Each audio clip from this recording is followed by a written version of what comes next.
Ebla kudashanii ayyaana goototaa yaa guyyaa kabajaa hunda Oromootaa guyyaa goototaatiin sabatu dhaadataa ati yoo duutellee seenas yaadataa garanni qabsaayaa haa ta'u jannata. Irbuutiin niggaa ebla kudashanii guyyaa goototaa baga geessanii guyyaan dagatamne ebla kudashanii amantiif kutaan addambaanu jedhanii boolla takkatti awwaalamanii seenatu yaadataa gootota gaafsanii. Jal makarsaa barii, jal abbaatii, jal doorii barii, jal gadaa gammadaa urguus yaadadhu garatu nabada. Jal faafan dooyyoo, jal marii galaan, jal dhaddacho baroo, jal dhaddacha mul'ataa, jal irraanaa qacalee kan akka jaal falmataa isin wareegamtanii siyaan isin yaadata.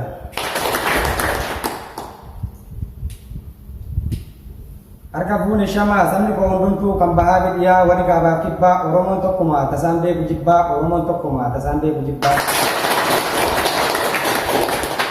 Oromoon waliin qoodu ciree kutaa fi gandaan Oromoon waliin qoodu ciree kutaa fi gaddaan wal bira dhaabataa guyyaa gammachuuf gaddaa waaqatu nu tokkoomse yoomuun baan waddaan. Jaarraa tokko oliif gabrummaadhaan turuun qaba qawwee ta'uu hubadhu yaa tiru afaan qawwee malee bilisummaan hin jiru amma qabna hundaa dishkaa fi kilaashii sabaaf kenninaa lubbuun malabbaashii. Gaachanni Oromoo jaallan dirree lolaa oolaa guyyaa gaarii goota gaafatiitii bohaarsituu aaliis jaallan dirree lolaa Gaachanni Oromoo jaallan dirree lolaa oolaa guyyaa gaarii goota gaafatiitii bohaarsituu aarii birmattuu gaafa lolaa sifaarsu natti tola birmattuu gaafa lolaa sifaarsu natti tola. Sin arge oboko kan dhugaa dubbatu kan haqa falmatu kan sabaaf dhaabatu.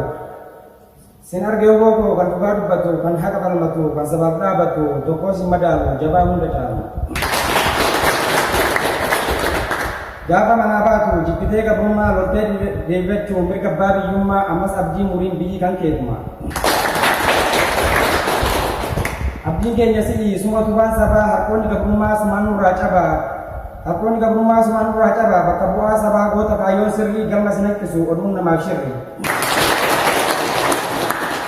Dubbattee dhageestaa dubbannaa gamoo dhiigu bilisummaa arguudhaaf kan halkan guyyaa fiigu si qofa firri dhugaa goota lamni isaaf dhiigu.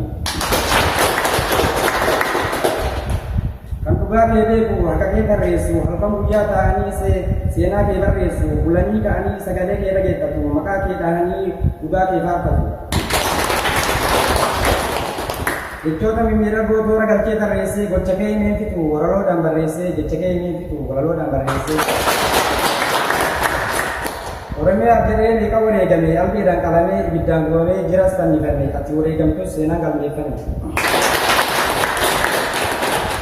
Oromiyaan biyya kabajaati biyya seenaa qabdu biyya hayyuu qabdu biyya goota hedduu siifan wareegama lubbuun koo haa baddu. Nyaanni yoomillee imaanaa keessanii qeerroo qarreen kunni karatti haftanii dantaa dhuunfaa miti sabaaf dhabamtanii bakka kee bu'eera Oromoon gamtaanii bilisummaa haa ta'u galanni keessanii galatooman jedhaa xumureeraan.